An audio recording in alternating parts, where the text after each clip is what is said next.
এরপর আমি আল্লাহ রাসূল সাল্লাল্লাহু আলাইহি ওয়াসাল্লাম বলছেন, লাইসা মিন্না, ওই ব্যক্তি আমাদের দলের মধ্যে নয়। কোন ব্যক্তি? মান জারাবাল খুদুদা, যারা তাদের সোগে তাদের মুখে মারে। কিসে মারে ভাই? তাদের সোগে মুখে মারে। ওয়াস্তাকাল যুইবা ওয়াদা বিদাল জাহিলিয়া, এবং তারা কাপড় ছিঁড়ে জাহিলিয়া যুগের মতন তারা মাতম করে। সম্মানিত দিনী ভাই বোনেরা, শুনে রাখো, যারা তাজিয়ার সময় এই লাঠি দিয়ে তাদের পিঠকে রক্তাক্ত করে দেয়, যাদের মুখকে তাদের ছিঁড়ে ধরে, তাদের রক্ত থেকে, তাদের শরীর থেকে রক্ত বের করেন, তাদের জামা কাপড়কে ছিঁড়ে দেয়, এটা কার দৃষ্টি কালচার? এটা হচ্ছে জাহিলি যুগের নীতি। এই নীতি যারা পালন করবেন, লাইসা মিন্না, ওই ব্যক্তি আমার দলের অন্তর্ভুক্ত নয়। ধুলিয়ে করে না, লাঠিকে খেলে, ধুলিয়ে করে না, অনেকে লাঠি খেলে এবং তালোয়ার দিয়ে তাদের পিঠকে কি করে? রক্তাক্ত করে দেয়। চাবুক দিয়ে তাদের পিঠকে কি করে দেয়? রক্তাক্ত করে দেয়। তাদের বুক ছিঁড়ে, জামা ছিঁড়ে, বুক থামড়ায় আর বলে হাই হুসেন, হাই হুসেন, হাই হুসেন বলে। এটা বলা যাবে না। আল্লাহ রাসূল বলছেন যে মান জারাবাল খুদুদা, যারা তাদের বুককে তাদের বুককে চামড়ায়, তাদের বুককে টানেন এবং তাদের জামা কাপড় ছিঁড়ে ফেলেন, এটা হচ্ছে জাহিলি যুগের নীতি। এটা হচ্ছে জাহিলি যুগের নীতি। এই নীতি যারা পালন করবেন, এই নীতির উপর যারা থাকবেন, যারা লাঠি দিয়ে, যারা চাবুক দিয়ে, যারা তালোয়ার দিয়ে তাদের পিঠকে রক্তাক্ত করবেন, তাদের পিঠকে কেটে দিবেন, তাদের পিঠ দ্বারা মারবেন, আর যারা বলবেন হাই হুসেন, হাই হুসেন, হাই হুসেন লাইসা মিন্না, ওই ব্যক্তি আমাদের দলের অন্তর্ভুক্ত নয়। সাবধান থাকবেন, এগুলো করা যাবে না। কবর জিয়ারত করা যাবে না, লাঠি দিয়ে পিঠের রক্তাক্ত করা যাবে না, তাবিজ তারপরে আপনার তালোয়ার দিয়ে পিঠকে কাটানো যাবে না। এগুলো সব জাহিলি যুগের নীতি। সাবধান থাকবেন, সতর্কতা অবলম্বন করবেন। এরপরে আমরা চলে আসব ইতিহাসের গোলকধাঁধায় মুসলিম সমাজ। নেওয়া কি বানিয়ে নেওয়া? তাজিয়া করে নেওয়া। এবং তারা মনে করে যে এখানে হুসাইন রাদিয়াল্লাহু তাআলা কি আছে? রূহ মোবারক আছে। কি আছে ভাই? রূহ মোবারক আছে। আর ওই তাজিয়াকে কি করে? সাজদা করে। তাজিয়া কি করে ভাই? সাজদা করে, সম্মান করে। এটা কি করা যাবে? দেখেন হাদিস কি বলছেন। রাসূলুল্লাহ সাল্লাল্লাহু আলাইহি ওয়াসাল্লাম বলছেন, মান জারা কবরান বেলা মাকবুরিন কান্নামা আবদাস সানামা, যে ব্যক্তি লাশ ছাড়াই, দেহ ছাড়াই কবর জিয়ারত করলো, সে যেন মূর্তিকে পূজা করলো। জনগণ শুনে রেখো, যারা তাজিয়া তৈরি করেন, রাস্তাঘাটে চলাচল করছেন, যারা তাজিয়া তৈরি করেন, তারা তাজিয়াকে সাজদা করছেন, যারা তাজিয়া তৈরি করেন তাদের ধারণা রাখছেন হুসাইন রাদিয়াল্লাহু তাআলা আনহুর রূহ মোবারক এই তাজিয়ার ভিতরে আছেন। তারা তাজিয়াকে সম্মান করেন, তারা তাজিয়াকে সাজদা করেন। শুনে রেখো জনগণ, যত মানুষ তাজিয়াকে সাজদা, যত মানুষ তাজিয়াকে সম্মান করবেন, যত মানুষ তাজিয়াকে মর্যাদা দিবেন, যত মানুষের আকীদা হবে এই তাজিয়ার ভিতরে হুসাইন রাদিয়াল্লাহু তাআলা আনহুর রূহ মোবারক আছে, যত মানুষ মনে করবেন এই তাজিয়াকে সাজদা করতে হবে। আল্লাহ রাসূল বলছেন বেলা মাকবুরিন কান্নামা আবদাস সানামা, তার যে ব্যক্তি লাশ ছাড়াই কবর জিয়ারত করলো, সে যেন মূর্তিকে পূজা করলো। জেনে রকম এসব কাজ যারা করছেন তারা মূর্তি পূজা করছেন, তারা মূর্তিকে সম্মান করছেন। অতএব আপনি বিরত থাকবেন। 10 মুহররম তাজিয়া করার জন্য নয়, 10 মুহররম কি করার জন্য? শ্যাম পালন করার জন্য। কি করার জন্য ভাই? শ্যাম পালন করার জন্য।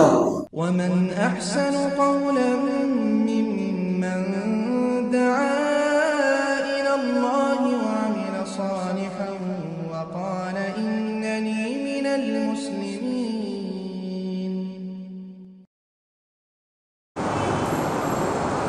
عن أبي سفيان عن معاوية بن سفيان رضي الله تعالى عنه قال قال رسول الله صلى الله عليه وسلم إن هذا يوم عاشوراء ولم يكتب الله عليكم صيامه وأنا صائم فمن شاء فليصم ومن شاء فليفطر. আল হাদিস। উপস্থিত সাপ্তাহিক ইজতেমার সভার সভাপতি সাহেব ও আমার সামনে বসে থাকা সকল দিনী ভাই, প্রশংসা একমাত্র আল্লাহ সুবহানাহু ওয়া তাআলার জন্য, তারই আমরা প্রশংসা করি, সকল বলি আলহামদুলিল্লাহ। আখিরি নবী মুহাম্মদ সাল্লাল্লাহু আলাইহি ওয়াসাল্লামের উপর দরুদ ও সালাম নাযিল হোক। আল্লাহুম্মা সাল্লি আলাইহি, আল্লাহুম্মা বারিক আলাইহি। আজকের আলোচনার বিষয় হচ্ছে আশুরায়ে মুহাররমের করণীয় ও বর্জনীয়। মূল আলোচনা থাকবে আশুরায়ে মুহাররমের ইতিহাসের গোলকধাঁধায় মুসলিম সমাজ। আমাদেরকে জানতে হবে আশুরায়ে মুহাররমে আমাদের কি করণীয় লাগবে এবং কি আমাদেরকে বর্জন করতে হবে, এবং এটাও জানতে হবে যে হুসাইন রাদিয়াল্লাহু তাআলা আনহুকে কে হত্যা করেছিলেন।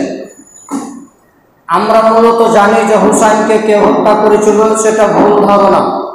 আপনাকে আজকে শিখিয়ে যাব যে হুসাইনকে কে হত্যা করেছিল, আশুরায়ে মুহাররমে আপনি কি করবেন এ সম্পর্কে। আল্লাহ সুবহানাহু ওয়া তাআলা 12টি মাস দিয়েছেন। কয়টি মাস দিয়েছেন মুরব্বী? 12টি। তার মধ্যে বিশেষ মর্যাদা সম্মান দিয়েছেন 4টি মাসকে। কয়টি মাস? 4টি। আমার সাথে কথা বলবেন, শুধু আলোচনা শুনতে হবে না, আমার সাথে কথা বলবেন, আমি বলবো আপনারা বলবেন। তো 4টি মাসকে আল্লাহ সুবহানাহু ওয়া তাআলা কি দিয়েছেন? বিশেষ মর্যাদা দিয়েছেন। তার একটি হচ্ছে মুহাররম। এটা কি মাস চলছে? মুহাররম। এটা হচ্ছে বছরের কি শেষ না প্রথম? প্রথম। আর মুহাররম হচ্ছে বছরের শুরু, প্রথম। আমরা মূলত মুসলমান হলেও আমরা জানুয়ারি, ফেব্রুয়ারি, মার্চ, এপ্রিল, মে এগুলো আমরা বলতে পারি, কিন্তু আমরা মুহাররম, সফর এগুলো আমরা বলতে পারি না। আমরা 12টি আরবির মাস প্রায় মশালে জানি না, অথচ আমাদের জানা প্রয়োজন ছিল, আমরা শিখলাম না।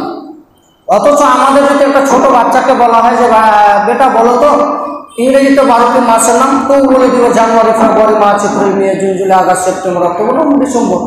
কিন্তু আপনি 18 বছর, 20 বছর, 70 বছরের মুরব্বীকে জিজ্ঞাসা করেন যে আরবি 12টি মাসের নাম বলো, আর পারবে না। আমাদের খুব দুঃখজনক। আপনি আরবি সাপ্তাহিক নামও পারবেন না, অথচ আপনার ছেলেগুলিকে আপনি বলেন সানডে, মানডে, টুইসডে সব কিছু বলে দিন। তাহলে আমাদের জানা প্রয়োজন ছিল ইসলামী আকীদা। আমরা জানলাম কোনটা? ইংরেজি জানলাম, ভূগোল জানলাম, বাংলা জানলাম, অনার্স জানলাম, সব কিছু জানলাম। তো 4টি মাসকে আল্লাহ সুবহানাহু ওয়া তাআলা বিশেষ মর্যাদা দিয়েছেন।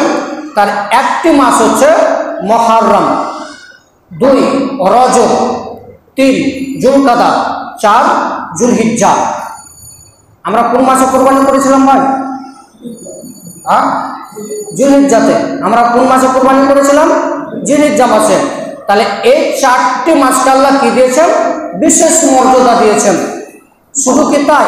আল্লাহ সুবহানাহু ওয়া তাআলা কোরআন মাজিদে বলছেন যে ফালা তাজলিমু ফিহিন্না আনফুসাকুম, তোমরা এই মাসগুলোতে পরস্পরের উপর অত্যাচার করো না, মারামারি করো না, জিহাদ করো না, কাউকে অন্যায়ভাবে অত্যাচার করো না। 4টি মাসে আল্লাহ বিশেষ মর্যাদা কি দিলেন?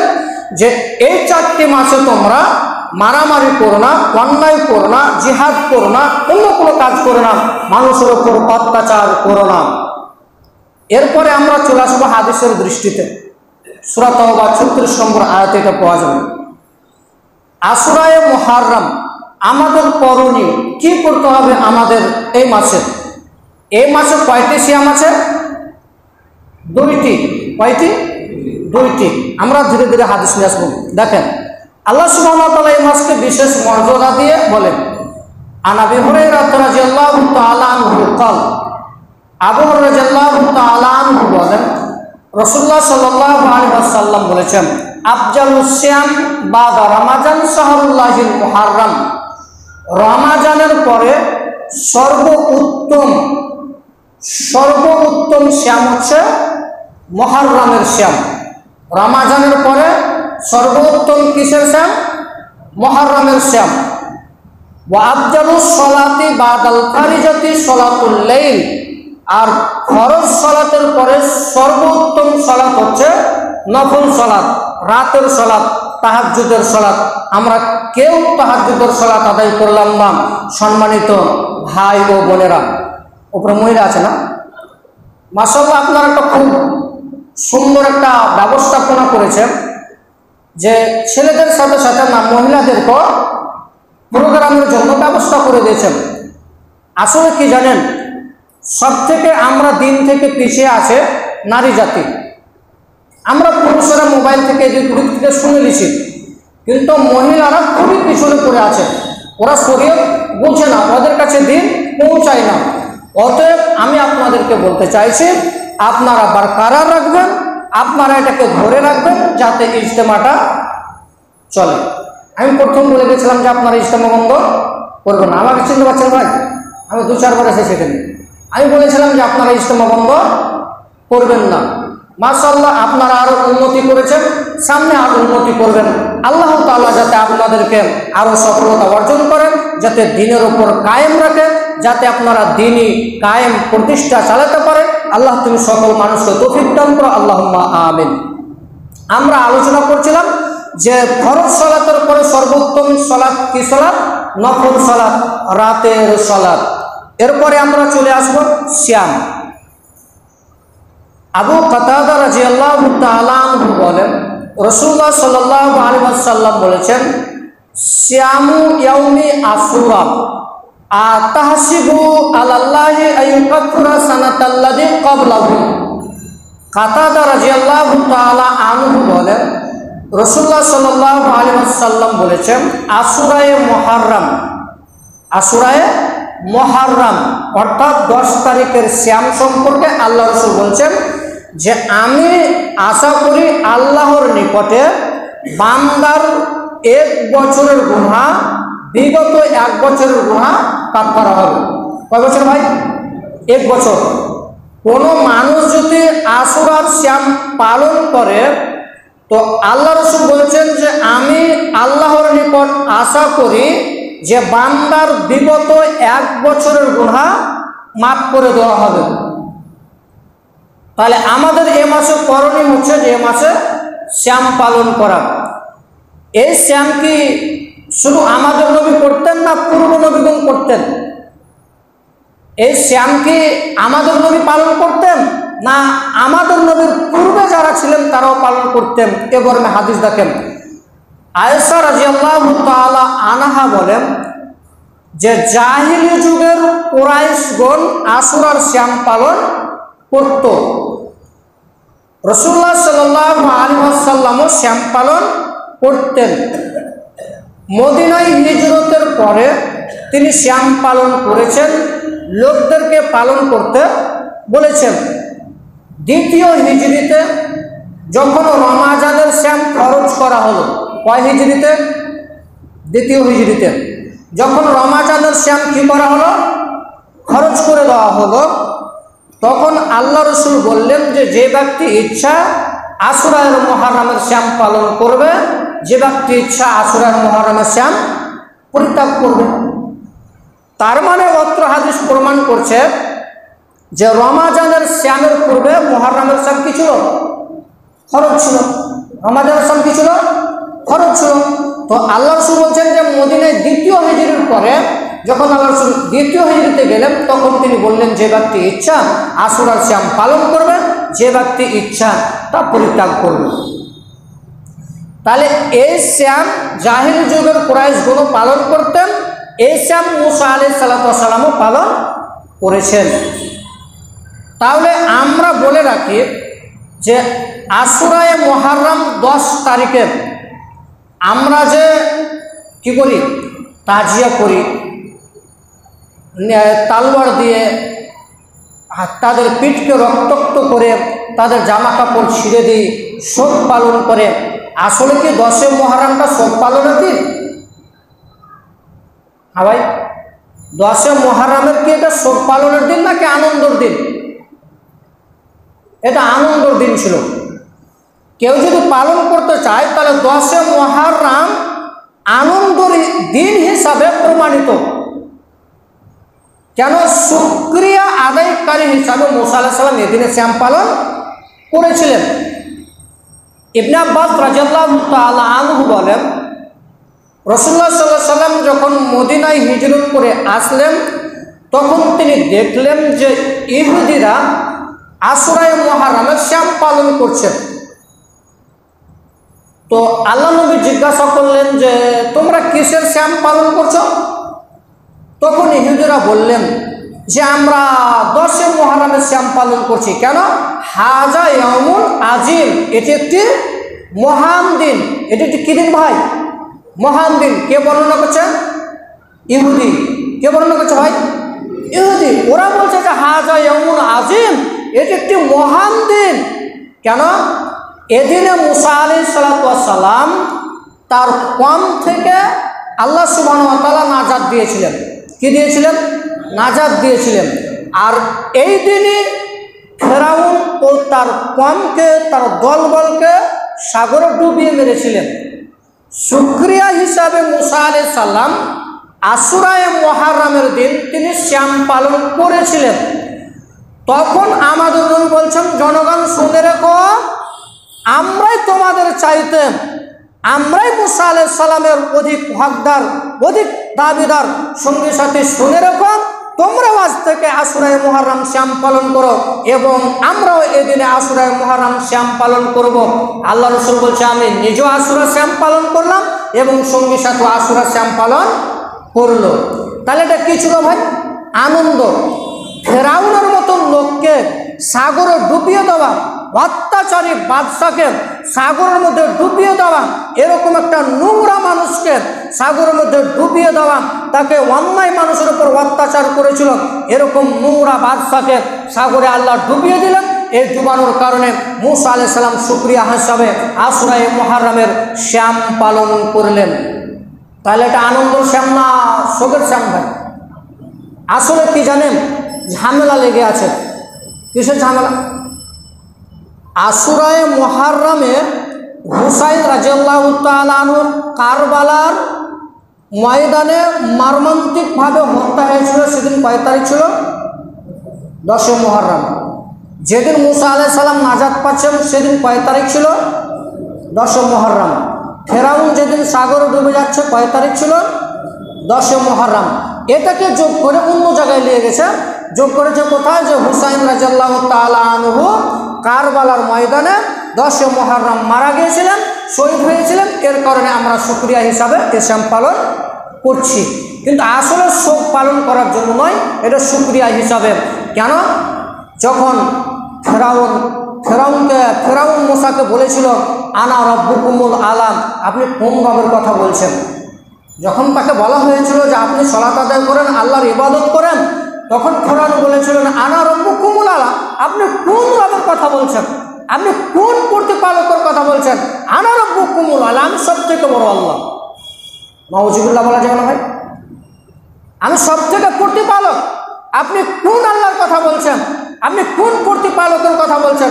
আমি তো সব থেকে বড় আল্লাহ। এরকম একজন বাদশাকে ডুবিয়ে দেওয়ার কারণে মুসা শুকরিয়া হিসাবে শ্যাম পালন করলেন, আমাদের নবীও শ্যাম পালন করলেন এবং সাহাবায়ে কেরামরা শ্যাম পালন করলেন।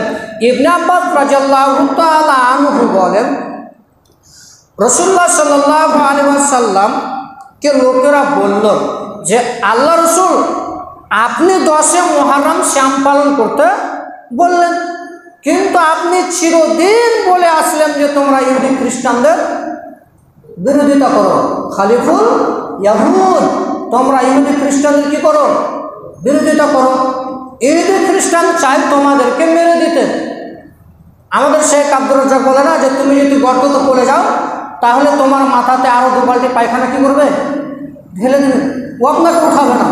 তাহলে ইহুদি খ্রিস্টান আমাদের কি চিরশত্রু।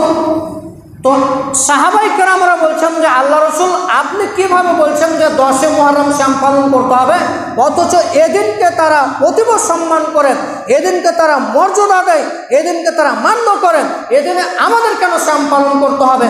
তখন আল্লাহ রসুল বলছেন আচ্ছা ঠিক আছে, আগামী বছর যদি বেঁচে থাকি তাহলে 9 মুহররম শ্যাম পালন করব।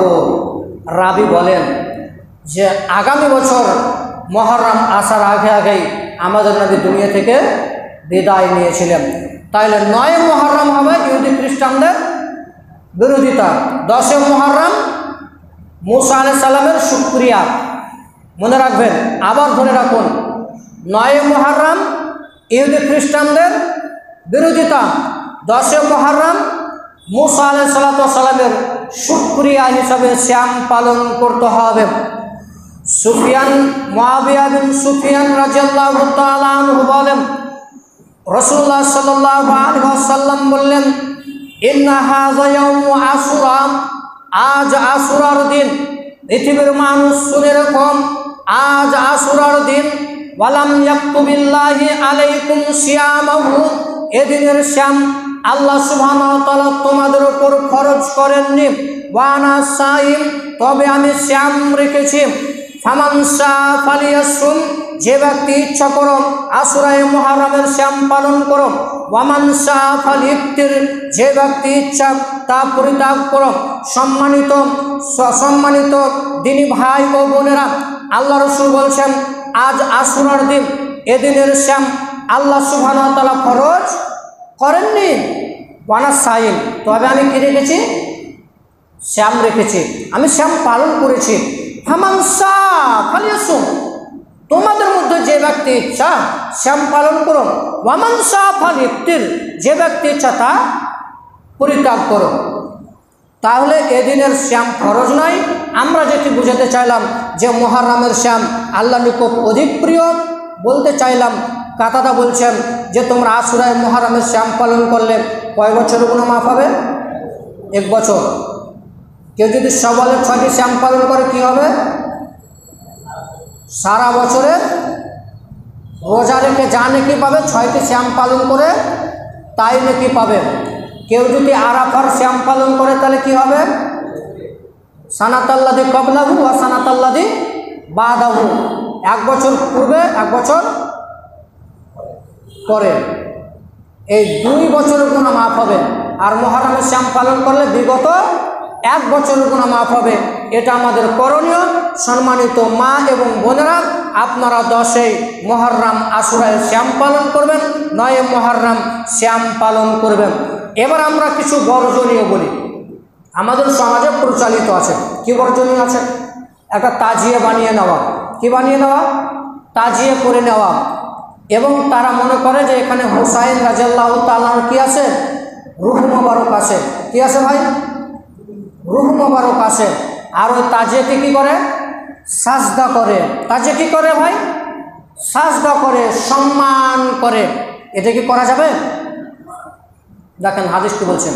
রাসূলুল্লাহ সাল্লাল্লাহু আলাইহি ওয়াসাল্লাম বলছেন মান জারা কবরান বেলা মাকবুরিন কান্নামা আবদাস সানামা, যে ব্যক্তি লাশ ছাড়াই, দেহ ছাড়াই কবর জিয়ারত করলো, সে যেন মূর্তিকে পূজা করলো। জনগণ শুনে রেখো, যারা তাজিয়া তৈরি করেন, রাস্তাঘাটে চলাচল করছেন, যারা তাজিয়া তৈরি করেন তারা তাজিয়াকে সাজদা করছেন। যারা তাজিয়া তৈরি করেন তাদের ধারণা রাখছেন হুসাইন রাদিয়াল্লাহু তাআলা আনহুর রূহ মোবারক এই তাজিয়ার ভিতরে আছেন। তারা তাজিয়াকে সম্মান করেন, তারা তাজিয়াকে সাজদা করেন। শুনে রেখো জনগণ, যত মানুষ তাজিয়াকে সাজদা, যত মানুষ তাজিয়াকে সম্মান করবেন, যত মানুষ তাজিয়াকে মর্যাদা দিবেন, যত মানুষের আকীদা হবে এই তাজিয়ার ভিতরে হুসাইন রাদিয়াল্লাহু তাআলা আনহুর রূহ মোবারক আছে, যত মানুষ মনে করবেন এই তাজিয়াকে সাজদা করতে হবে। আল্লাহ রাসূল বলছেন বেলা মাকবুরিন কান্নামা আবদাস সানামা, তার যে ব্যক্তি লাশ ছাড়াই কবর জিয়ারত করলো, সে যেন মূর্তিকে পূজা করলো। জেনে রাখো, এসব কাজ যারা করছেন তারা মূর্তি পূজা করছেন, তারা মূর্তিকে সম্মান করছেন। অতএব আপনি বিরত থাকবেন। 10 মুহররম তাজিয়া করার জন্য নয়, 10 মুহররম কি করার জন্য? শ্যাম পালন করার জন্য। কি করার জন্য ভাই? শ্যাম পালন করার জন্য। আপনাদের ধুলিয়ে মনে হয় তাজিয়া হয় নাকি? হয়তো জি, লাঠি খেলা হয়, জি ওটাও আসবে, আলোচনা ওটা আসবে। তাহলে যারা তাজিয়া করবে ওরা শিরিক করবে। কি করবে ওরা? ওরা শিরিক করবে, ওরা শিরিক করবে, ওরা স্থায়ী কোথায় থাকবে? জাহান্নামে থাকবে। খবরদার, সাবধান। এরপরে আমরা কি করি? আমরা যারা ইহুদি খ্রিস্টান তারা অনেক সময় উমার, উসমান, আমর ইবনে সুয়াইব রাদিয়াল্লাহু তাআলা আনহুম এই সাহাবীগুলোকে কি করে? গালিগুলোজ করে। কি করে ভাই? এই সাহাবীগুলোকে গালিগুলোজ করে। অথচ আল্লাহ রাসূল বলেছেন যে লা তাসুব্বু আসহাবি লাউ আন্না আহাদাকুম আনফাকা মিসলা উহুদিন যাহাবান মা বালাগা মুদ্দাম। আল্লাহ রাসূল সাল্লাল্লাহু আলাইহি ওয়াসাল্লাম বলেছেন যে পৃথিবীর মানুষ শুনে রাখো, তোমরা আমার সাহাবীদেরকে গালি দিও না। কেন? আনফাকা মিসলা উহুদিন, যদি তোমরা উহুদ পাহাড় সমান পরিমাণ আল্লাহর রাস্তায় সোনা ব্যয় করে দাও, সোনা খরচা করে দাও, আল্লাহর রাস্তায় দান করে দাও, তারপরেও তাদের অর্ধ সিকি 1 সিকি পরিমাণ তাদের সওয়াবের আশার নিকটে পৌঁছাতে পারবে না। ইহুদি খ্রিস্টানরা কাকে গাল দেয় ভাই? উমারকে, উসমানকে, আমর ইবনে সুয়াইব এই সাহাবীগুলোকে গালিগুলোজ করে। এই সাহাবীগুলোকে কি করে? গালিগুলোজ করেন। তো আল্লাহ রাসূল বলছেন যে তোমরা আমার সাহাবীদেরকে কি করো না? গালিগুলোজ করো না। তারা এমন মর্যাদার অধিকারী, যদি তোমরা উহুদ পাহাড় সমান পরিমাণ আল্লাহর রাস্তায় দান করে দাও, তারপরও তোমরা তাদের সওয়াবের নিকটে পৌঁছাতে পারবে না। এরপরে যারা তাদের সঙ্গে তাদের জামা কাপড় ছিঁড়ে দিল, লাঠি দিল এবং তালোয়ার দিয়ে তাদের পিঠকে রক্তাক্ত করে দিল, এটা কি করা যাবে? এরপরে আল্লাহ রাসূল সাল্লাল্লাহু আলাইহি ওয়াসাল্লাম বলছেন লাইসা মিন্না, ওই ব্যক্তি আমাদের দলের মধ্যে নয়। কোন ব্যক্তি? মান জরাবাল খুদুদা, যারা তাদের সঙ্গে তাদের মুখে মারে। কিসে মারে ভাই? তাদের সঙ্গে মুখে মারে।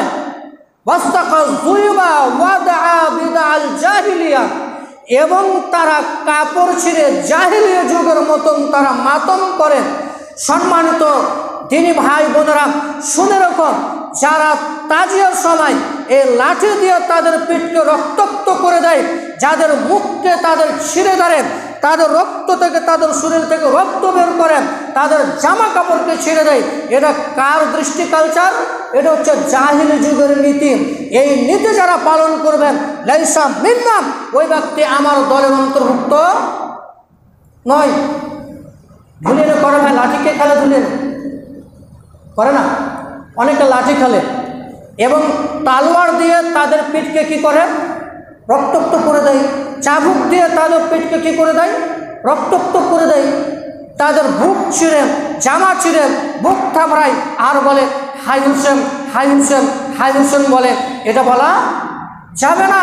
আল্লাহ রাসূল বলছেন যে মান জরাবাল খুদুদা, যারা তাদের বুককে তাদের বুককে চামড়ায়, তাদের বুককে টানেন এবং তাদের জামা কাপড় ছিঁড়ে ফেলেন, এটা হচ্ছে জাহিলি যুগের নীতি। এটা হচ্ছে জাহিলি যুগের নীতি। এই নীতি যারা পালন করবেন, এই নীতির ওপর যারা থাকবেন, যারা লাঠি দিয়ে, যারা চাবুক দিয়ে, যারা তালোয়ার দিয়ে তাদের পিঠকে রক্তাক্ত করবেন, তাদের পিঠকে কেটে দিবেন, তাদের পিঠ দ্বারা মারবেন, আর যারা বলবেন হাই হুসেন, হাই হুসেন, হাই হুসেন লাইসা মিন্না, ওই ব্যক্তি আমাদের দলের অন্তর্ভুক্ত নয়। সাবধান থাকবেন, এগুলো করা যাবে না। কবর জিয়ারত করা যাবে না, লাঠি দিয়ে পিঠের রক্তাক্ত করা যাবে না, তাবিজ তারপরে আপনার তালোয়ার দিয়ে পিঠকে কাটানো যাবে না। এগুলো সব জাহিলি যুগের নীতি। সাবধান থাকবেন, সতর্কতা অবলম্বন করবেন। এরপরে আমরা চলে আসব ইতিহাসের গোলকধাঁধায় মুসলিম সমাজ। আবু মুসা আশআরী রাদিয়াল্লাহু তাআলা আনহু বর্ণিত, তিনি বলেন যে ইহুদিরা এই দিনকে ঈদ হিসাবে মান্য করত। কি হিসাবে মান্য করতো ভাই? মুরব্বী, ঈদ হিসাবে মান্য করতো। আলোচনা আমার বুঝতে পারছেন? যুবক ভাই আপনারা বুঝতে পারেন না? ওপরে মা বোনেরা দেখতে পাচ্ছেন নাকি? দেখতে পাই না, এমনি শুনছেন, আপনারা দেখার একটা ব্যবস্থা করে দেবেন, ঠিক আছে? ওদের একটা পর্দার ব্যবস্থা করে দেবে, ওরা যাতে দেখতে পায়, তাহলে একটা শুনে কীভাবে আনন্দ পাবে। তো আমরা বলছিলাম কি বলছিলাম ভাই, যে আমার আলোচনাকে আপনারা বুঝতে পারছেন, যে আবু মুসা বলছেন যে এই দিনকে ইহুদিরা কী হিসাবে মান্য করতো? ঈদের দিন হিসাবে। এই দিনে তাদের স্ত্রীদেরকে উত্তম পোশাক অলঙ্কার পরিধান করাতো, এই দিনকে তারা মানত, এই আশুরায়ে মুহররমের দিনকে তারা খুব মানত, তারা ঈদ হিসাবে মান্য করত, ঈদ হিসাবে জানত, এবং তাদের স্ত্রীদেরকে উত্তম পোশাক এবং সুন্দর লেবাস এবং অলঙ্কার তাদেরকে পরিধান করাতো। এবার আমরা চলে আসবো ইতিহাসের গোলকধাঁধায় মুসলিম সমাজ কোথায় প্যাঁচ লেগে আছে। হুসাইনকে কে মারলো একটু জানার বিষয় নেই ভাই, আমাদেরকে জানতে হবে যে হুসাইনকে কে মারলো। আলোচনা লম্বা হয়ে যাচ্ছে, হ্যাঁ? হুসাইনকে কে মারলো এটা জানার বিষয় আছে। আল্লাহ রসুল সাল্লাল্লাহু আলাইহি ওয়াসাল্লাম হাসান এবং হুসাইনকে খুব ভালোবাসতেন। কী বাসতেন ভাই? খুব ভালোবাসতেন, অত্যন্ত ভালোবাসতেন। তিনি কত ভালোবাসতেন? আল্লাহর কাছে ফরিয়াদ করছেন যে আল্লাহ, আমি হাসান এবং হুসাইনকে ভালোবাসি, আল্লাহ তুমি তাকে ভালোবাসো। এবং আল্লাহ, হাসান হুসাইনকে আমি ভালোবাসি এবং হাসান হুসাইনকে যে ব্যক্তি ভালোবাসে আল্লাহ তুমি তাকে ভালোবাসো। হাসান রাদিয়াল্লাহু তাআলা আনহুর মর্যাদা ফজিলত বর্ণনা করছেন। তিনি মসজিদে নববীতে বক্তব্য দিচ্ছেন, এমন সময় হাসান হুসাইন মসজিদের আশেপাশে আছেন। তো আল্লাহ রাসূল বলছেন যে সাহাবায়ে কেরামরা দেখো তো হাসান হুসাইন মসজিদের আশেপাশে আছে, মানে দুটি সুগন্ধি হচ্ছে হাসান এবং হুসাইন। কি ভাই? দুটি সুগন্ধি, দুটি ফুল হচ্ছে হাসান এবং হুসাইন। এই দুটি সুগন্ধির কথা আল্লাহ রাসূল বর্ণনা করছেন যে হাসান এবং হুসাইন রাদিয়াল্লাহু তাআলা আনহু রাসূলুল্লাহ সাল্লাল্লাহু আলাইহি ওয়াসাল্লাম যখন রুকু করতেন তখন তিনি তার ঘাড়ে চেপে নিতেন, এবং তিনি মানুষ যেমন ঘোরাঘোরা খেলা করে না, সেরকম হাসান এবং হুসাইন ঘোরাঘোরা খেলা করতেন রাসূল সাল্লাল্লাহু আলাইহি ওয়াসাল্লামের সাথে। যখন তিনি সাজদায় যেতেন তখন তিনি হাসান হুসাইন রাদিয়াল্লাহু তাআলা আনহু তারা দুজন তাদের মাথা চেপে নিতেন। তো আল্লাহ রাসূল যখন সাজদা থেকে উঠাতেন তখন তাদেরকে নামিয়ে দিয়ে নিচে রেখে দিতেন, আবার তিনি মাথা উঠাতেন। তার মানে আল্লাহ রাসূল কোনোদিন বিরক্ত হননি, কোনোদিন বিরক্ত হননি। সেই হাসান হুসাইন রাদিয়াল্লাহু তাআলা আনহুর মর্মান্তিক প্রান্তে কারবালার মাঠে শহীদ হচ্ছেন। সেই হাসান রাদিয়াল্লাহু তাআলা আনহু একাধিক হাদিস বর্ণিত হয়েছে, তার কাঁধে চেপেল নামাজ অবস্থায়, তার রুকু অবস্থায় ঘাড়ে চেপেল, একাধিক হাদিস বর্ণিত আছে। আল্লাহ রাসূল দুটি সুগন্ধি বলেছেন। আল্লাহ রাসূল সাল্লাল্লাহু আলাইহি ওয়াসাল্লাম যখন মারা গেলেন তখন খলিফা হলেন, কে খলিফা হলেন ভাই?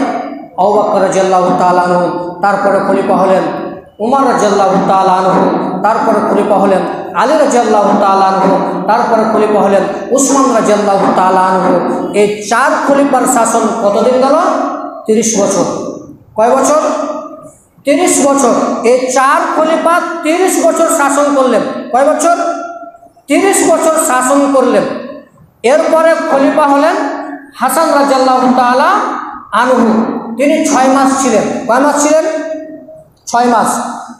ইতিহাসগণ বলেন যে তাকে বিষ পানে ষড়যন্ত্রভাবে তাকে হত্যা করা হয়েছিল। কি পান করে? বিষ পান করে। হাসান রাদিয়াল্লাহু তাআলা আনহুকে ষড়যন্ত্রভাবে তাকে বিষ পানে মেরে দেওয়া হয়েছিল। তিনি খলিফা পালন করেছিলেন কয় বছর? কয় মাস? 6 মাস। 6 মাস। কয় মাস? 6 মাস। এরপরে খলিফা হলেন মুয়াবিয়া রাদিয়াল্লাহু তাআলা আনহু। তারপরে খলিফা হলেন মুয়াবিয়া রাদিয়াল্লাহু তাআলা আনহুর ছেলে ইয়াজিদ। কে হলেন? ইয়াজিদ। ঝামেলা কোথায় লাগছেন দেখেন। আমরা আমাদের আকীদা আছে যে হুসাইনকে কে মেরেছে? ইয়াজিদ, কিন্তু ইয়াজিদ মরেনি। কে মেরেছে? আমাদের আকীদা আছে যে ইয়াজিদ হুসাইনকে মেরেছে, কিন্তু ইয়াজিদ হুসাইনকে মারেনি। এরপরে খলিফা হলেন মুয়াবিয়ার ছেলে ইয়াজিদ। এখানে এসে ঝামেলা লাগছেন। তারপরে যখন খলিফা ইয়াজিদ হয়ে গেলেন সে সময় 60 জন সাহাবী বেঁচে ছিলেন। কয়জন? 60 জন। তার মধ্যে বিশিষ্ট 4 জন সাহাবী হচ্ছে আব্দুল্লাহ ইবনে উমর, আব্দুল্লাহ ইবনে আব্বাস, আব্দুল্লাহ ইবনে জুবাইর, হুসাইন বিন আলী। এই 4 জন সাহাবী, বিশিষ্ট সাহাবী, তারা বেঁচে ছিলেন। আব্দুল্লাহ ইবনে উমর, উমরের ছেলে আব্দুল্লাহ, আব্দুল্লাহ ইবনে আব্বাস, আব্বাসের ছেলে আব্দুল্লাহ, আব্দুল্লাহ ইবনে জুবাইর, জুবাইরের ছেলে আব্দুল্লাহ, হুসাইন বিন আলী, আলীর ছেলে হুসাইন। এই 4 জন সাহাবী তারা বাইয়াত করলেন না।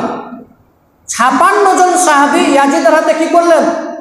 বাইয়াত করলেন। কি করলেন ভাই? বাইয়াত করলেন, খলিফা হিসেবে মেনে নিলেন। কিন্তু 4 জন সাহাবী মানলেন না। তারপরেও আব্দুল্লাহ ইবনে উমর এবং আব্দুল্লাহ ইবনে আব্বাস পরে ইয়াজিদের হাতে বাইয়াত করেছিলেন। কয়জন হলো? 58 জন। 58 জন সাহাবী ইয়াজিদকে খলিফা হিসাবে মেনে নিলেন, কিন্তু 2 জন সাহাবী মানলেন না। কারা? সে 2 জন কারা? হুসাইন বিন আলী, আলীর ছেলে হুসাইন, জুবাইর বিন আব্দুল্লাহ, জুবাইরের ছেলে আব্দুল্লাহ। এরা 2 জন মানলেন না। এরা তৎকালীন সে সময় মদিনায় ছিলেন। এরপরে তিনি মদিনা থেকে মক্কায় রওনা দিলেন। সকল সাহাবী কিন্তু মদিনায় থেকে গেলেন। সকল সাহাবী কোথায় থাকলেন? মদিনায়। আর এরা 2 জন চলে এলো কোথায়? মক্কায়। আসার পরে কুফার গভর্নর ছিলেন নোমান ইবনে বাশির। কে ছিলেন? নোমান ইবনে বাশির।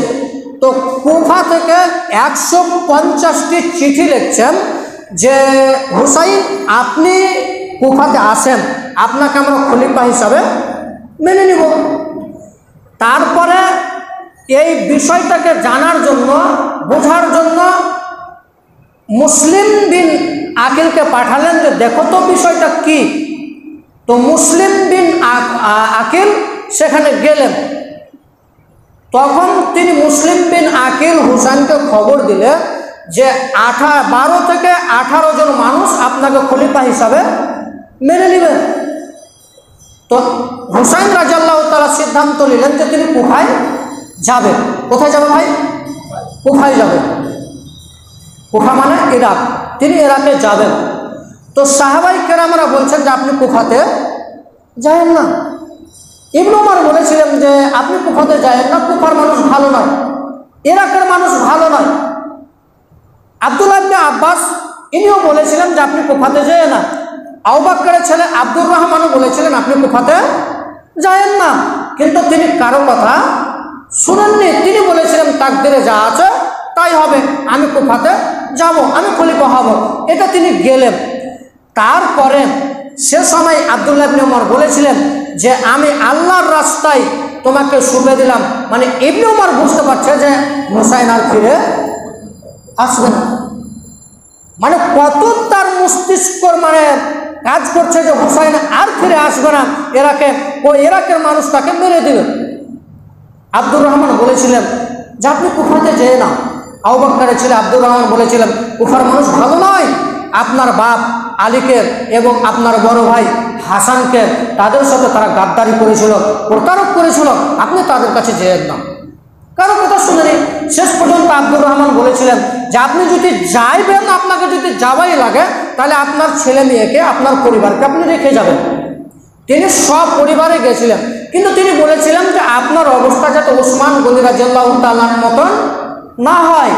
ওসমানকে কিভাবে মারা হয়েছিল? তার পরিবারের সামনে তাকে হত্যা করা হয়েছিল, তার ছেলে মেয়ে, তার পরিবার, তার আত্মীয় স্বজনের সামনে।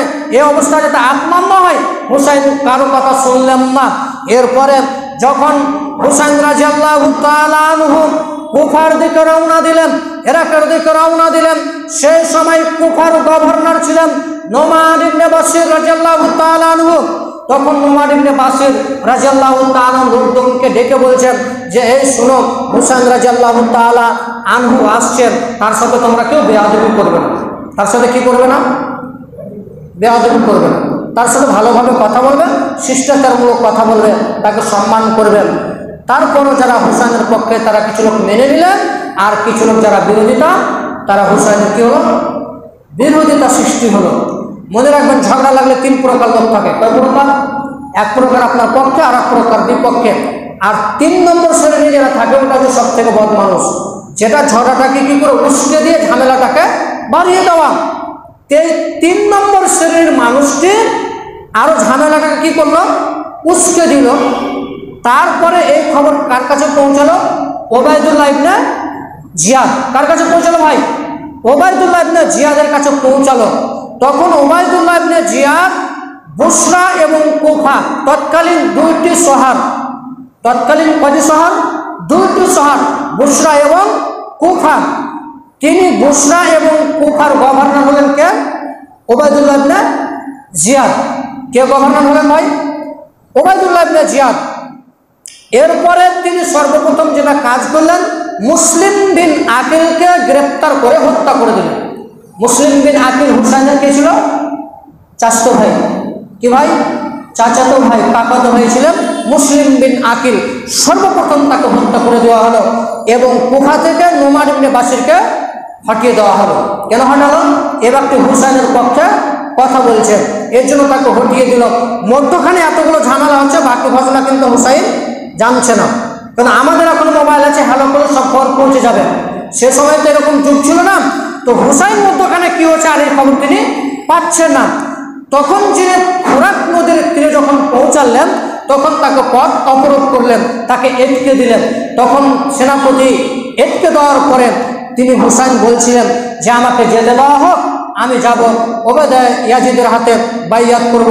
সে সময় সেনাপতি বলেছিলেন যে না, আপনাকে যেতে দেওয়া হবে না। হুসাইন কোথায় আটকা পড়ছেন? ফোরাত নদীর তীরে এক রাস্তাতে তাকে এটকে দেওয়া হচ্ছে এবং হুসাইনকে বলা হচ্ছে তোমাকে যেতে দেওয়া হবে না। তখন তিনি বলেছিলেন আচ্ছা ঠিক আছে, আমি যেতে যাব না, আমাকে হত্যা করবেন, তারপরে শুনে রেখো আমাকে 3টি রাস্তা দেওয়া হোক, সুযোগ দেওয়া হোক, আমি এমন এক সীমান্তের এমন এক জায়গায় চলে যাব যেখানে তোমাদের পথের কাঁটা আর হয়ে দাঁড়াবো না। 2, আমাকে মদিনায় ফেরত দিয়ে যাবো, মদিনায় আমাকে যেতে দেওয়া হোক। তারপরে 3 নম্বরে তিনি বলেছিলেন যে আমি ইয়াজিদের হাতে বাইয়াত করতে পারি, বাইয়াত করব, আমাকে ইয়াজিদের কাছে নিয়ে যাও। আর মূল উদ্দেশ্য যে আমি সেনাপতির কাছে কেন বাইয়াত করব? আমাকে যদি বাইয়াত করতে হয় তাহলে ইয়াজিদের হাতে বাইয়াত করব। আর আসল খলিফা হওয়ার যোগ্যতা রাখে কে? হুসাইন। তো তিনি বলছেন যে আমাকে ছেড়ে দেওয়া হোক, আমি এমন এক চলে যাব যেখানে তোমাদের পথের কাঁটা হয়ে আর দাঁড়াবো না। এবং যদি তাও না হয় তাহলে আমাকে মদিনায় ফিরে যেতে দেওয়া হোক, আমি মদিনায় চলে যেতে চাই। যদি তাও না হয় তাহলে ইয়াজিদের হাতে বাইয়াত করতে দেওয়া হোক। 3টার কোনোটার কথা শুনলাম না। হুসাইন রাদিয়াল্লাহু তাআলা আনহুকে মর্মান্তিকভাবে হত্যা করা হলো।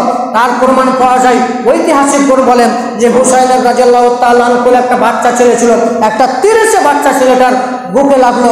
হুসাইন বুঝতে পারলেন পরিস্থিতি একেবারে উল্টা, পরিস্থিতি একেবারে খারাপ। সে সময় হুসাইন বুঝতে পারলেন যে আমাকে যেভাবে ডাকানো হয়েছিল সে পরিস্থিতি নেই, কুফার মানুষ আমার সাথে কি করলো? প্রতারক করলো। তারপরে তিনি অনেক মিনতি করেছিলেন, তার পরিবারের সামনে তাকে হত্যা করে দেওয়া হয়েছিল। তার গর্দনটাকে কেটে ওবায়দুল্লাহ ইবনে জিয়াদের কাছে নিয়ে আসা হয়েছিল। কোথায় নিয়ে এসেছিল? ওবায়দুল্লাহ বিন জিয়াদের কাছে তার গর্দনটা নিয়ে আসা হলো। সে সময় ওবায়দুল্লাহ ইবনে জিয়াদ একটি কাঠি নিয়ে তার নাকে খোঁচা দিচ্ছে। কি দিচ্ছে? খোঁচা দিচ্ছে। বুখারীতে বর্ণনা আছে, আনাস রাদিয়াল্লাহু তাআলা আনহু বলছেন যে আমি নিজস্ব বর্ণনা, উনি বলছেন যে আমি ওবায়দুল্লাহ ইবনে জিয়াদকে দেখলাম যে হুসাইনের মাথাটাকে কেটে ওবায়দুল্লাহ ইবনে জিয়াদের কাছে রাখলেন এবং কাঠি দিয়ে তার নাকটাকে কি করছেন? ঘোঁচা দিচ্ছেন। তখন আনাস বলেছিলেন যে ওবায়দুল্লাহ ইবনে জিয়াদ, এটা তুমি করো না, এই কাজ তুমি করো না। আমি রাসূলকে দেখেছি এই স্থানে চুমু খেতে, আমি রাসূলকে দেখেছি এই স্থানে চুমু খেতে, এটা কাজ তুমি করো না। বারবার আনাস বলছে ওবায়দুল্লাহ ইবনে জিয়াদ তুমি এই কাজ করো না, আমি রাসূলকে দেখেছি বারবার এই জায়গাতে চুমু খেতে, আমি বারবার চুমু খেতে দেখেছি, বারবার আল্লাহ রাসূলের জায়গাতে চুমু খেয়েছে, এই জায়গাকে তুমি খোঁচাচ্ছ। উনি বারবার বলছেন কিন্তু কথা শুনলেন না, তার খোঁচাতে থাকলেন আর তার গুণ বর্ণনা করতে গেলেন। মানে হুসাইন রাদিয়াল্লাহু তাআলা আনহুর চেহারা আর রাসূলের চেহারা ফটোকপি। কি কপি হয়? একেবারে ফটোকপি, জেরক্স কপি। এই অবস্থায় ওবায়দুল্লাহ ইবনে জিয়াদ ঘোচাতে থাকলেন। তখন এই পরিস্থিতি কিছুদিন যাওয়ার পরে এই খবর পৌঁছালো কার কাছে? ইয়াজিদের কাছে। ইয়াজিদ কিন্তু হুসাইনকে মারতে বলেনি। কাকে মারতে বলেনি? হুসাইনকে মারতে বলেনি, হুসাইনকে নিয়ে আসতে বলেছিলেন। আর হুসাইনকে যদি সেদিন মারারই প্রয়োজন ছিল তাহলে তিনি তার বাড়িতে কয়দিন ছিলেন? 3 দিন ছিলেন। কার বাড়িতে? ইয়াজিদের বাড়িতে। তখনই তাকে হত্যা করে দিতেন, কিন্তু ইয়াজিদ হত্যা করলে না। হত্যা করলে কে? ওবায়দুল্লাহ ইবনে জিয়াদ। এবং সে সময় ইয়াজিদ বলেছিল যে শুনে রাখো ওবায়দুল্লাহ ইবনে জিয়াদ, আমি তোমাকে হোসেনকে হত্যা করতে বলিনি, শুনে রাখো এর জন্য তুমি কাল কিয়ামতের মাঠে আল্লাহর দরবারে কাঠগড়ার ময়দানে তুমি হিসাব দেবা, আমি ইয়াজিদ হিসাব দেব না। আল্লাহ তুমি সাক্ষী থাকো, আমি হোসেনকে হত্যা করতে বলিনি, আল্লাহ তুমি সাক্ষী থাকো, আমি হোসেনকে হত্যা করতে বলিনি। এর জন্য দায়ী হচ্ছে ওবায়দুল্লাহ ইবনে জিয়াদ।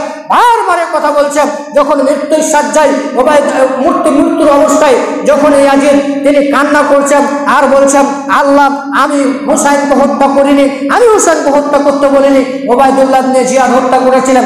তার কিছুদিন যাওয়ার পরে যখন একটি যুদ্ধ হলো, সেই সময় ওবায়দুল্লাহ ইবনে জিয়াদের গর্দনটাকে কেটে এক জায়গায় রেখে দেওয়া হলো। কে গর্দনটা কেটেছিল? আসলামতু আন-নাখি। এই লোকটি এই ব্যক্তির গর্দনটাকে কেটে এক জায়গায় রেখেছিল এবং কিছু আরো মাথা মুন্ডুকে এক জায়গায় রেখেছিলেন। এবং একটি সাপ, হাদিসটি পাওয়া যাবে তিরমিজির মধ্যে, নাসরুদ্দিন আলবানী হাদিসটিকে সহিহ বলেছেন, হাদিস নাম্বার 3080 নম্বর হাদিস। ওবায়দুল্লাহ ইবনে জিয়াদের মাথা যখন রাখা হলো তখন একটি সাপ একটি নাকে ঢুকছে, আর একটি নাক দিয়ে বেরিয়ে যাচ্ছে, আর একটি নাকে ঢুকছে, আর এক নাক দিয়ে বেরিয়ে যাচ্ছে। এই ঘটনাটা 3 বার বা 2 বার হলো। তারপরে সাপটি উঠিয়ে গেল, আর দেখতে পাওয়া গেল না। ওবায়দুল্লাহ ইবনে জিয়াদের এই পরিস্থিতি হলো। তাহলে আমরা গাল দিয়ে থাকি, গালি গুলোজ করে থাকি কাকে? ইয়াজিদকে। কিন্তু ইয়াজিদ দায়ী নয়, দায়ী হচ্ছে কে? ওবায়দুল্লাহ ইবনে জিয়াদ। ওবায়দুল্লাহ ইবনে জিয়াদই হত্যা করেছিল এবং ওবায়দুল্লাহ ইবনে জিয়াদই হত্যা করেছিল, ইয়াজিদ হত্যা করতে বলেনি। তাহলে মূল দায়ী হচ্ছে কে? ওবায়দুল্লাহ ইবনে জিয়াদ, হাই ইয়াজিদ নয়। মনে রাখবেন, ঘটনা ক্লিয়ার হলো যে ইয়াজিদ হোসেনকে হত্যা করেনি। কাকে করেছেন? কে করেছে? ওবায়দুল্লাহ ইবনে জিয়াদ। আমরা গালিগালাজ করে থাকি ইয়াজিদকে, ইয়াজিদ হত্যা করেনি। অতএব আমরা বলতে চাইছি যে হুসাইন রাদিয়াল্লাহু তাআলা আনহুকে হত্যা করেছিল ওবায়দুল্লাহ ইবনে জিয়াদ, ইয়াজিদ হত্যা করেনি। এই ভুল ধারণা থেকে আপনারা বেঁচে থাকবেন। সর্বশেষে একটি আলোচনা করতে চাই। হাফসা রাদিয়াল্লাহু তাআলা আনহু বলেন রাসূলুল্লাহ সাল্লাল্লাহু আলাইহি ওয়াসাল্লাম 4টি আমল কখনো ছাড়তেন না। কয়টি আমল ভাই? 4টি আমল তার জীবনে কখনো ছাড়েনি। নাম্বার 1, শ্যামা আশুরা, আশুরার শ্যাম, 10 তারিখের শ্যাম আল্লাহ রাসূল কোনদিন ছাড়েননি। 2 নম্বর রাসূল সাল্লাল্লাহু আলাইহি ওয়াসাল্লাম বলেছেন সালাসাতা মিন কুল্লি আইয়ামিন, এবং প্রত্যেক মাসে 13-14 শ্যাম। প্রত্যেক মাসে কয়দিন শ্যাম? 3 দিন। প্রত্যেক মাসের 3 দিনের শ্যাম আল্লাহ রাসূল কখনো বর্জন করেননি। এবং আশুরার শ্যাম 4 নম্বরে বলছেন যে রাকাতাইনি কাবলাল ফাজরে, ফজরের পূর্বে 2 রাকাত সুন্নাত আল্লাহ রাসূল কখনো পরিত্যাগ করেনি। অত্র হাদিস আমরা প্রমাণ করতে চাইছি যে আশুরার শ্যাম পালন করবেন, বিগত 1 বছরের গুনাহ মাফ হবে। আবার আপনাকে আমি বলতে চাই, মুহররমের শ্যাম হচ্ছে সর্বোত্তম শ্যাম। এই শ্যাম পালন করলে বিগত 1 বছরের গুনাহ মাফ হবে। এই মুহররম মাসে আপনি তাজিয়ে করবেন না। মুহররম মাসে আপনার আপনার তলোয়ার দিয়ে, চাবুক দিয়ে পিঠকে রক্তাক্ত করবেন না, জামা কাপড় ছিঁড়বেন না, বুককে চাবড়াবেন না। এবং আরেকটা ইতিহাস মনে রাখবেন যে হুসাইনকে ইয়াজিদ হত্যা করেনি, ওবায়দুল্লাহ ইবনে জিয়াদ হত্যা করেছিল, এটা মনে রাখবেন। তাহলে আমাদের আশুরার শ্যাম পড়ছে কয় তারিখে? 17 তারিখ। আর 9 তারিখটা কয় তারিখ পড়বে? 16। তাহলে শ্যাম পড়বে মঙ্গলবার আর বুধবার, তাই নাকি? সামনে মঙ্গলবার এবং বুধবার আপনারা কি করবেন? শ্যাম পালন করবেন। এই শ্যাম পালন করলেন আপনাদের বিগত 1 বছরের গুনাহ মাফ হবে। আল্লাহ পরিশেষে বলতে চাইছি, আল্লাহ তুমি সকল মানুষকে আশুরায়ে মুহররমের শ্যাম পালন করার তৌফিক দান করো সকল বলে আল্লাহুম্মা আমিন।